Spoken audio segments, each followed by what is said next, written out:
Hola, buenas tardes. Bienvenidos a una nueva emisión de La Vista. Y el programa de hoy, un programa que estoy segura les va a fascinar, porque vamos a hablar de salud, como siempre, pero también vamos a hablar de qué pasó en algunos famosos que pasaron por el Teatro Colón, cuya vista no era la mejor. Y eso está a cargo del señor Martín Leopoldo Díaz, un experto en el tema. ¿Me acompañan?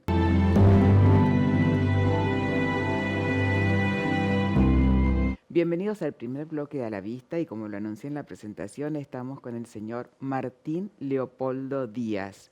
Gracias, Martín, por estar con nosotros. Una alegría, Amalia, volver Ah, a verte. sí, te extrañamos un montón en A la Vista, Martín. Te voy a presentar. Bueno, El señor Martín Díaz es conductor de los programas Abono 1110 en Radio Ciudad, AM 1110, y en el programa Historias del Teatro Colón en CNN Radio en AM 950.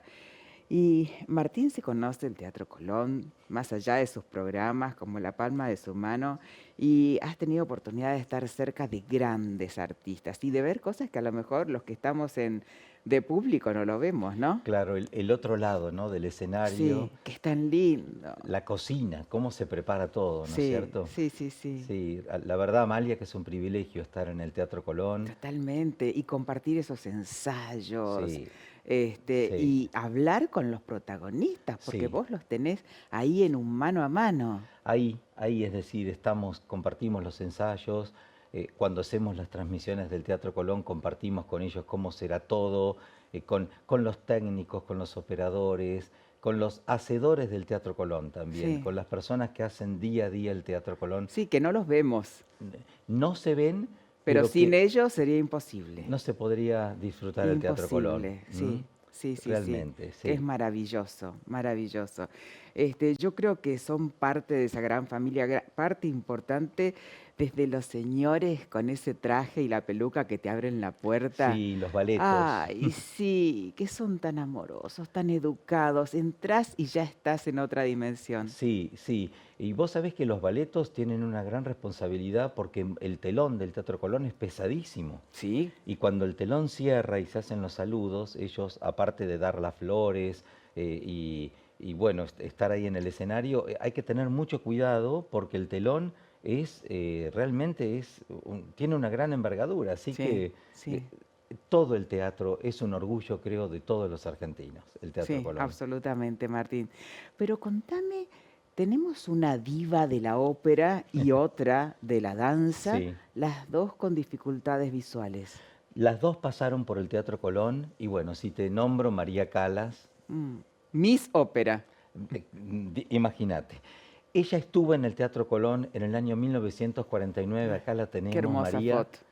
que ya había hecho un cambio físico importante, porque María había nacido en Grecia, Ujú. en Nueva York, perdón, y siempre sufrió maltrato por parte de la madre, porque ella tenía kilos de más, Ajá. y sufrió el tema de bullying por parte de la madre, maltrato. Aquí había adelgazado muchísimos kilos. Es más, cuando vino a la Argentina, estaba en el comienzo de su carrera, en el año 1949, Mm, y no tenía esta Esta apariencia figura, física, sí. esta figura. Ella odió Buenos Aires, ¿Por qué? no le gustó, no le gustaba el Teatro Colón, no le gustaba el clima. Se había casado recién con Meneghini, había Ajá. tomado un barco a los días de casarse con Meneghini, viajó con Tulio Serafín, el gran director de orquesta, y su señora, y vino a actuar al Teatro Colón. Mira, aquí la tenemos como Turandot. Sí, Esto es una fotografía del archivo histórico del Teatro Colón, que lo lleva Arnaldo Colombaroli. qué Pero no hermoso. le hizo bien el clima de Buenos Aires. Mira vos. Y decía que también en el Teatro Colón no se sentía bien. La única que la contuvo, Amalia, fue Elena Arismendi, que era una gran soprano argentina, y Elena tenía esa cosa maternal, esa cosa de excelente persona y excelente cantante. Sí. Yo conocí a sus hijos y sus hijos me contaron que sí, que la madre trató de contenerla porque María siempre tuvo un carácter muy fuerte, Ajá. esa cosa de que a veces le faltaba el eje, era una diva, ¿no? Ya desde sus Sí, comienzos, sí. y necesitaba ser cobijada. Mira Y vos. bueno, en Buenos Aires ella vivió eso, pero ¿qué particularidad tenía María? Que yo no sé si todo el mundo la sabe. Era miope, pero miope total, no veía nada María. Una miopía severa tenía. Mira Y vos. no quería usar anteojos, no quería Y usar no, era gafas. una diva. Claro que no. Está bien que uno cuando sale al escenario no se pone los anteojos porque Ujú, no vas a salir a cantar Violeta con las gafas, pero tampoco ella se quiso mostrar que tenía esa miopía, la ocultó. ujú. Y hay una famosa anécdota, yo no sé si es anécdota, yo creo que es leyenda porque no sabemos si es verdad que ocurrió. Sí. María fue amada, pero también fue odiada en muchos lugares.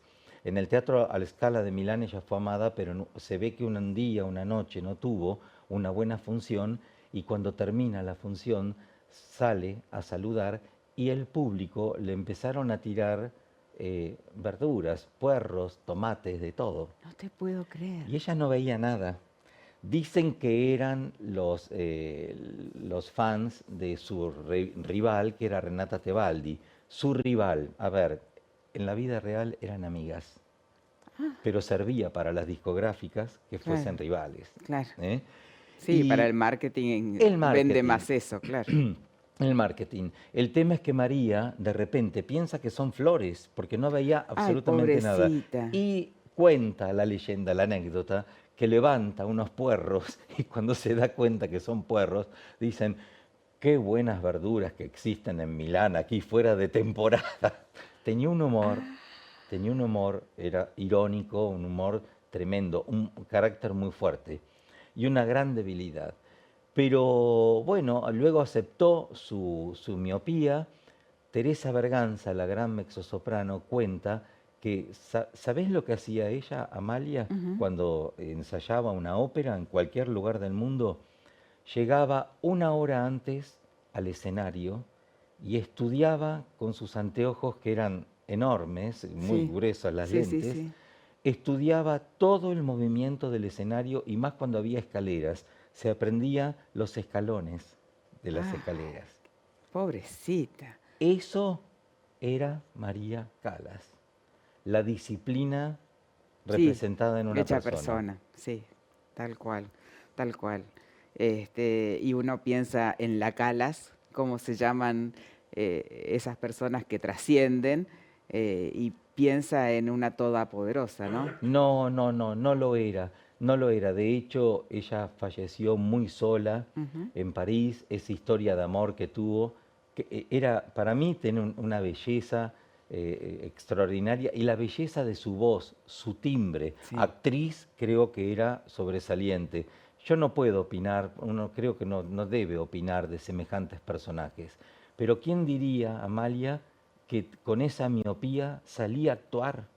sí, tal cual. No, Es, ahí está preciosa y tan simple y sin ningún retoque, nada. No, no, no, no, no, no. Ella, su cambio físico fue muy duro, porque ella sufrió mucho con su madre, Me imagino. que todo el tiempo, aparte su madre sabía que ella tenía talento, entonces la castigaba, le decía de todo su madre, Mm. para que tratase de ser una diva de la ópera, pero la madre lo único que pensaba era en el dinero que les podía traer María.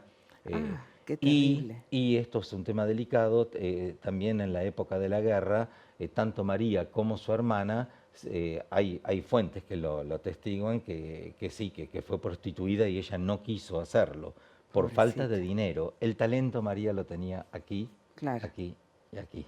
claro. María Callas, la divina. ¿Mm? Sí, y su vida como la ópera, una tragedia, ¿no? Yo no sé, Amalia, vos sos mujer, pero yo creo que ella se jugó por un amor.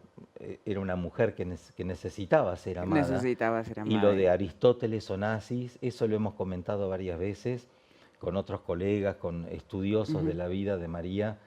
Creo que la destruyó. Sí, totalmente. Sí, como los amores de la Piaf, los amores de las grandes. Martín, y hablemos cortito, pero Sí. necesito que me cuentes algo del Alonso, otra grande en la danza. Alicia Alonso, cubana, cubana de pura cepa, padres españoles. A los 19 años, esto fue en el Teatro Colón cuando bailó Carmen, que el teatro fue impresionante, es una fotografía de Arnaldo Colón Baroli. Alicia tuvo desprendimiento de retina cuando tuvo 19 años. La operaron, pero tuvo luego una infección y ahí a partir de ahí ya perdió la vista. Pobrecita. Estuvo en reposo como 3 meses, justo cuando había entrado al American Ballet Theatre, y entonces repasaba las coreografías en su cabeza.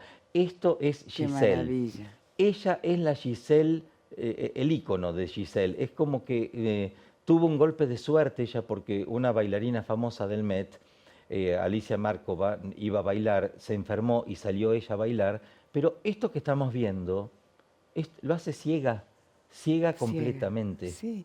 Y el ballet de Cuba no lo fundó ciega. Ella lo fundó ciega, había fundado primero, ella regresa de Nueva York a la isla y ahí crea su propia compañía, pero no tiene los medios económicos. Claro. Luego Fidel Castro entonces la llama y funda, gracias al aporte de Fidel Castro, la Escuela Cubana de Ballet, el Ballet Nacional de Cuba. ¿Cómo hacía ella para moverse en el escenario?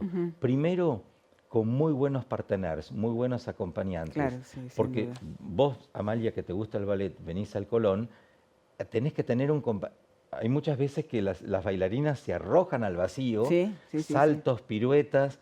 Ella tenía muy buenos compañeros y aparte les indicaba a los utileros y a los iluminadores luces muy concretas para poder tener puntos de referencia en el escenario. Sí, noción en el escenario. Ay, qué maravilla, Martín, qué maravilla que esta gente con esas dificultades visuales hayan brillado como brillaron y nos dejaron todo esto para todos nosotros. Sin ninguna queja. No, sin ninguna queja. No lo habrás visto nunca decir nada de su visión. No, nada. Martín, no quiero que te escapes, quiero que vengas próximamente a hablarnos de famosos que tenemos con problemas de la vista y que han seguido triunfando y triunfan hoy día, ¿sí? Perfecto, Amalia. Muchas gracias. No, gracias a vos. Nos despedimos del señor Martín Leopoldo Díaz y con más historias del Teatro Colón. Vamos a una brevísima tanda y volvemos con más a la vista.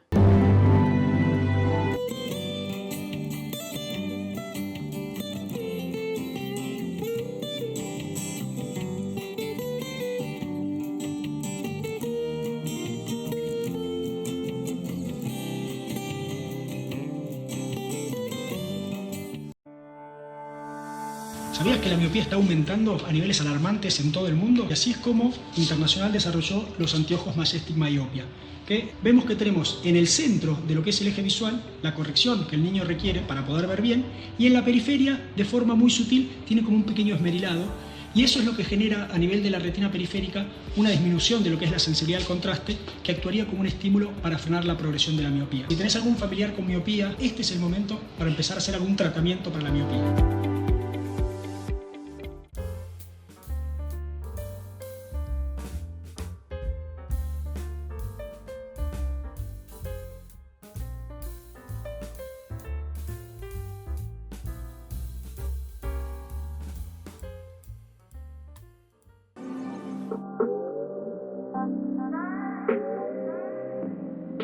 Romano Home Restoration es sinónimo de elegancia y avanzadas tendencias mundiales en amoblamientos y objetos de decoración.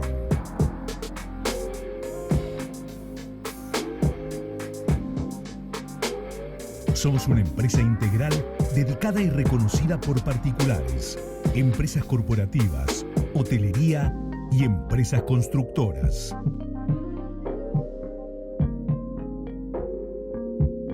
Importamos destacados muebles espejados, espejos tallados de gran porte y exclusivas arañas.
Bienvenidos al segundo bloque de A la Vista. Y este es un bloque muy especial porque muchos de ustedes no sabrán que la visión muchas veces refleja la salud de nuestro cerebro. Y para eso tenemos con nosotros al doctor Marcelo Ribamonti. Gracias, Marcelo, por estar acá. Muchas gracias, Amalia, por la invitación. Feliz de tenerte. Te voy a presentar, Marcelo. ¿Cómo no? El doctor Ribamonti es médico oftalmólogo y neurólogo. Y es especialista en neurooftalmología. Ejerce su práctica en la parte clínica en forma privada y también en forma pública, así que cualquier problema que tengan les aseguro que va a ser muy sencillo encontrarlo. Hablábamos fuera de cámara, Marcelo, y me contabas que habías hecho las dos especialidades. Una Sí. formación larguísima, Muy mucho larga. estudio. Empecé primero con oftalmología y ya en primer año de la residencia me di cuenta que cuando aparecía algún paciente con alguna alteración visual relacionada a algo neurológico, yo ya empezaba a poner mi interés ahí Sí. y finalmente cuando terminé la residencia apliqué para un fellowship en el Hospital de Clínicas y ahí me formé como neurooftalmólogo. Y no conforme con eso, después fui por la especialidad de neurología también. Así que la verdad que fue un camino largo, pero muy satisfactorio. Sí. Muy gratificante. Sí, porque la verdad la neurooftalmología, que muchas veces los oftalmólogos huimos, vos lo tocas con tanta pasión al tema. Terminamos siendo a veces como la papelera de reciclaje, digo yo, cuando el paciente no sabe los oftalmólogos generales no saben cuál es la alteración visual, ahí un poco recurren a nosotros. Después hay otros casos donde la sintomatología es muy característica de algún trastorno neurológico y rápidamente nos lo derivan para la detección precoz de la patología. ¿Y cuándo, por ejemplo, un paciente debería consultar a un neurooftalmólogo si no es derivado por su oculista, ¿no? Por su oftalmólogo. Bueno, hay algunos signos y sintomatología que son, no sé si característicos, pero sugestivos de que algo neurológico puede estar pasando. Ujú. La disminución brusca de la visión es una de ellas. La disminución progresiva también. La visión doble, la diplopía, muchas veces puede tener su origen en una manifestación neurológica. La alteración de la visión de los colores también es un signo importante. Y a veces el reflejo pupilar. Ajá. Pacientes que tienen una anisocoria o que un familiar o un amigo les hace notar que hay una pupila de diferente tamaño que la otra, eso también puede ser muchas Claro. veces el inicio de algún trastorno neurológico. La parte redondita, negra del centro del ojo, que algunos la tienen más grandes y otros parece que la tuvieran más pequeñas. Sí, y fundamentalmente ver que sean simétricas. Cuando son asimétricas, es decir, que una es más grande que la otra, puede ser indicativo de algún trastorno neurológico. Claro, claro que sí. ¿Y hay algún tipo de enfermedad general que comience con síntomas neurológicos o neurooftalmológicos? Sí, hay varias. La orbitopatía distiroidea es una enfermedad que muchas veces el exoftalmos y que en realidad es más campo del oculoplástico, pero mal evolucionado a una neuropatía compresiva, Sí. muchas veces esa protrusión de los ojos precede a la sintomatología general del hipertiroidismo. Claro, se ve primero que tengan los ojitos como los Simpsons hacia afuera, antes de saber que están enfermos de su Exacto. tiroides, ¿no? Después, la esclerosis múltiple, tenemos un 25% de los pacientes que van a hacer su debut de la enfermedad con una neuritis óptica, que es la inflamación de la cabeza del nervio óptico y que muchas veces es esa forma de presentación que no es menor, ¿no? Un 25% de esos pacientes. Claro. Y es cierto que muchas veces el neurooftalmólogo es el que diagnostica primero un tumor en el cerebro Sí. antes que otro médico. Sí, tuve hace poco una paciente que consultaba por alteración en su campo visual periférico, no podía ver la parte lateral de ambos ojos. Por el rabillo del ojo, como se decía antes. Exacto. Y finalmente en el campo visual y en las neuroimágenes había un tumor en la hipófisis, había un adenoma hipofisario, un macroadenoma, que estaba comprimiendo el quiasma, generando esa característica hemianopsia bitemporal, como le llamamos nosotros, Sí. Y que finalmente terminó en cirugía, descomprimiendo así el quiasma y recuperando parte, no total, de su campo visual periférico. Así que sí, muchas veces nosotros con la sintomatología o la consulta del paciente tiramos de la punta del ovillo de lo que va a venir después y, Claro. y terminamos Lo importante es diagnosticando. que la consulta sea temprana, ¿no? Que si una migraña, el famoso dolor de cabeza, comienza doliéndote un ojo, no lo dejen pasar y tomen un analgésico y sigan, Sí, sino que hagan la consulta con su oftalmólogo, con el neurooftalmólogo, con el sí, neurólogo. es importante. Las cefaleas están como un poco devaluadas hoy. Eh, son un motivo de consulta muy frecuente, no solo en neurooftalmología, sino en las guardias en general. Entonces, no desestimarlas a veces y darle la importancia que requieren. Sí, Sobre todo si va acompañado de algún fenómeno visual, puede tratarse de una migraña con aura y más raramente una migraña retiniana, pero generalmente es monocular el trastorno en la migraña retiniana, a diferencia de la migraña con aura, que el trastorno es binocular. Y digamos, el trastorno visual precede a la cefalea que viene posterior. sí. Y muchas veces la gente, por hacerlo, por minimizarlo, como decís vos, o no tener tiempo de hacer la consulta al médico, va a una farmacia y le dice, me duele la cabeza, no puedo ni abrir los ojos, ¿qué me das? Sí. Y eso es lo peor que podemos hacer, Sí, ¿no? y muchos pacientes terminan medicándose con ergotamina, que es un famoso antimigrañoso, y que la propia droga después es la que termina generando un círculo vicioso y es el propio generador de la migraña. Entonces, Así es. cuidado con la automedicación. A veces, Totalmente, totalmente. consultar con el especialista, oftalmólogo, neurólogo y eventualmente hacer los estudios para descartar cualquier causa. ¿Y los estudios que se piden en neurooftalmología son estudios muy invasivos, estudios dolorosos? En general, compartimos muchos estudios con los oftalmólogos, porque por supuesto somos una rama de ellos, campo visual y OCT, que es la tomografía de coherencia óptica para evaluar retina y nervio óptico, son absolutamente cero invasivos. Sí. Las neuroimágenes son un aliado muy fuerte para nosotros, resonancia magnética y tomografía computada. Algunas generalmente son con contraste endovenoso, Claro. que es mínimamente invasivo, y después usamos algunos estudios neurofisiológicos, como pueden ser los potenciales occipitales evocados, y a veces los electromiogramas, que son mínimamente invasivos como para evaluar la actividad muscular, sobre todo en los pacientes que tienen caída del párpado. Claro.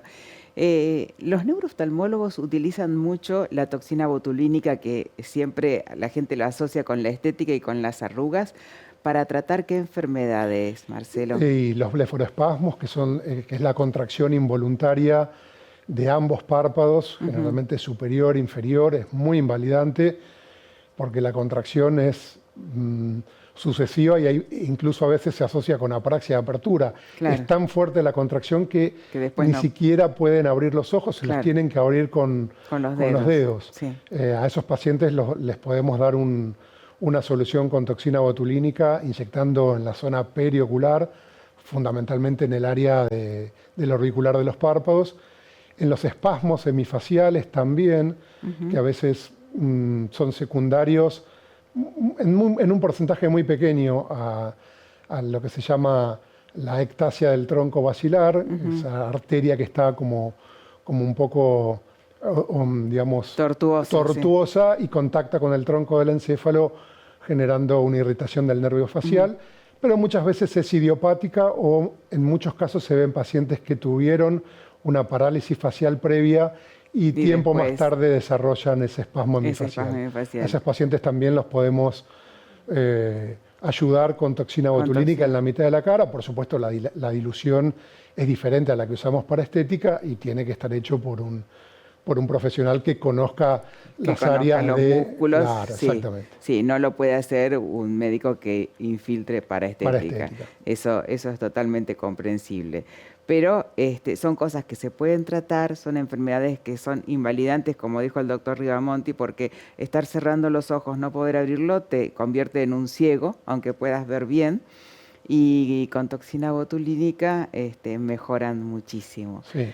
Marcelo, es muy grande el área que abarcan los neurooftalmólogos y nos quedaron muchísimas preguntas por hacerte, así que te comprometo que vuelvas al programa. Con ¿Te mucho parece? gusto. Sí, claro. Gracias por haber venido, Marcelo. Al contrario, gracias por la invitación. Nos despedimos del doctor Rivamonti, médico oftalmólogo y neurólogo. No es muy fácil tener este tipo de profesionales en el piso y nos vamos hasta el próximo programa, el martes a las 17:30, aquí en A la Vista por Canal Metro. Muy buena semana.